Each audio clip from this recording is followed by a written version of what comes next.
Enjoy the power of speed with a pure racing machine. Taro Bangla, a symbol of elegance. Bollywood সেলিব্রিটিদের মধ্যে successful married celebrity কাপলের নাম যদি মাথায় আসে তাহলে সবার প্রথমেই আসবে অমিতাভ বচ্চন এবং জয়া বচ্চন এই জুটির নাম।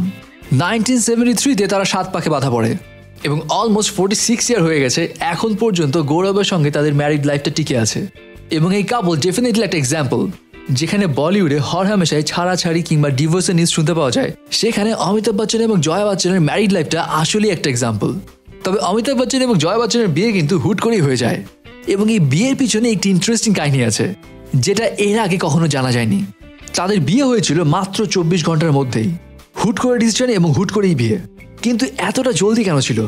মাত্র 24 ঘন্টায় বিয়ে কেন হয়েছিল? এই বিষয়ে কিন্তু কেউ কখনোই মুখ খুলেননি। তবে রিসেন্টলি জয়া বচ্চনের জন্মদিনে মুখ খুললেন বলিউডের শাহেনশাহ অমিতাভ বচ্চন। অমিতাভ বচ্চন একটি ইন্টারভিউতে নিজের পার্সোনাল লাইফ, নিজের ক্যারিয়ার এবং নিজের ম্যারিড লাইফ সম্পর্কে এমন বহু কথা বলেছেন যা কখনো আগে জানা যায়নি। এবং সেখানেই তিনি তাদের বিয়েটা কিভাবে হয় সেই বিষয়টি ইন্টারেস্টিং কাহিনী শেয়ার করেন। তিনি জানান, তখন জয়া বচ্চন আর তিনি জঞ্জির ফিল্মসের শুটিং করছিলেন। ছবির টিমের প্রায় প্রত্যেকেই ঠিক করেছিল যে যদি এই সিনেমা সাকসেসফুল হয় তাহলে সবাই মিলে লন্ডনে ছুটি কাটাতে যাবে এবং ফিল্মটা সাকসেসফুল হলো। এবং যখন লন্ডনে যাওয়ার সময় আসলো তখন অমিতাভ বচ্চন তার বাবাকে এই কথাটি জানান। তখন তার বাবা জিজ্ঞাসা করেছিলেন যে তার সঙ্গে আর কে কে ঘুরতে যাবে। তিনি তখনই জয়া বচ্চনের নাম শোনান। অমিতাভ বচ্চনের বাবা কিন্তু একটু স্ট্রিক্ট প্রকৃতির ছিলেন। তিনি তখন অমিতাভ বচ্চনকে বলেন, তোমাদের বিয়ে না হওয়া পর্যন্ত আমি তোমাদের দুজনকে একসঙ্গে লন্ডনে যেতে দিব না। এবং তখনই অমিতাভ বচ্চন বলেন, ঠিক আছে তাহলে কালকেই আমরা বিয়ে করব।